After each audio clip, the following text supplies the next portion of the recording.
Es el turno ahora, pues bueno, de los lípidos, otro grupo de biomoléculas orgánicas, ¿no? Entonces, siguiendo la parte donde todos reconocemos las funciones de los lípidos, pues yo sé que lo que siempre decimos es que los lípidos son una fuente de energía. Bueno, resulta que no es así. El único lípido que se puede utilizar como fuente de energía son los ácidos grasos y el glicerol. Y ni el glicerol ni los ácidos grasos, cuando se transforman, nos aportan energía. Sin embargo, los ácidos grasos se pueden convertir en una molécula que entra a una ruta metabólica que se llama ciclo de Krebs, y el ciclo de Krebs puede producir energía y se va a conectar con algo que se llama, con un proceso que se llama cadena de transporte de electrones, que está asociado a la fosforilación oxidativa.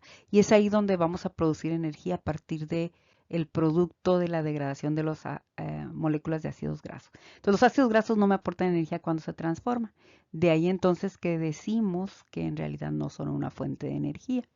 Pero si lo quieren ver como sí, aunque sea de manera indirecta, pues lo pueden seguir mencionando, ¿no? No nos vamos a pelear por ello, ¿no?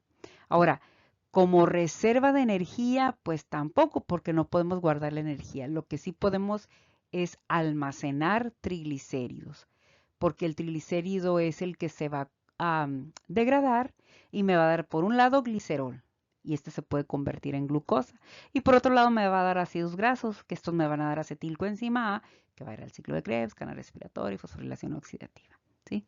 Entonces, por eso decimos que son una reserva de energía, pero en términos exactos, pues no lo son, porque la energía no la podemos almacenar. No existe una forma de almacenar ATP, ¿sí? Constantemente se está liberando energía que permite la fosforilación del ADP para poder obtener ATP, ¿no? Otro punto importante de los lípidos es que son precursores de hormonas. Los lípidos como el colesterol, que en realidad es un alcohol, por eso termina en ol, colesterol, es un precursor de hormonas.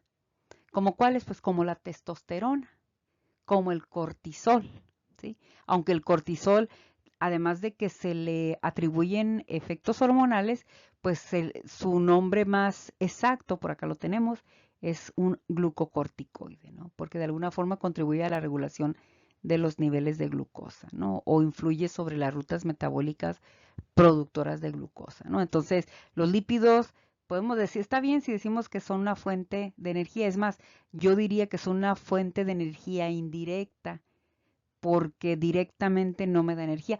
¿Quién sí lo hace? El carbohidrato. Por ejemplo, la glucosa, cuando hace glucólisis, sí produce ATP ahí en su transformación. Entonces hablamos de energía directa.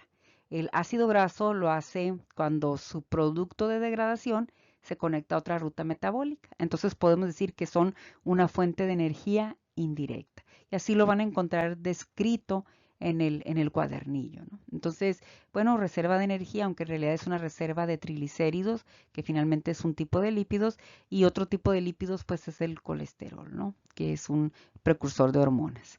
Eh, Mencionaba entonces yo a la testosterona y hablaba del cortisol, que el cortisol, les decía, es un glucocorticoide. Entonces los lípidos son precursores de glucocorticoides, pero también a partir de lípidos como el colesterol podemos obtener aldosterona, que es un mineralocorticoide. Entonces decimos que los lípidos son precursores de mineralocorticoides.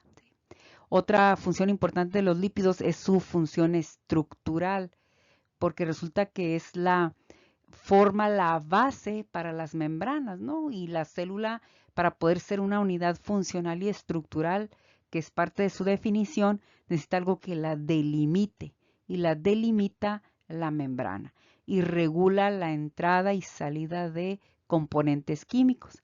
Entonces, para que eso pueda ocurrir de manera eficiente, pues la estructura celular debe contener la parte básica sobre la que se acomodan otro tipo de biomoléculas.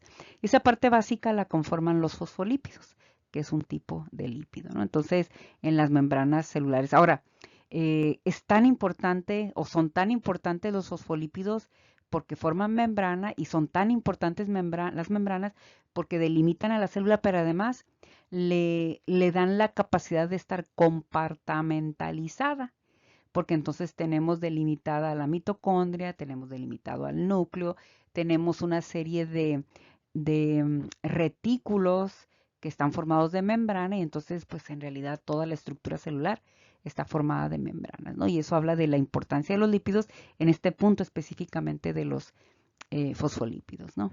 Los lípidos además son fuentes de otros intermediarios, ¿no?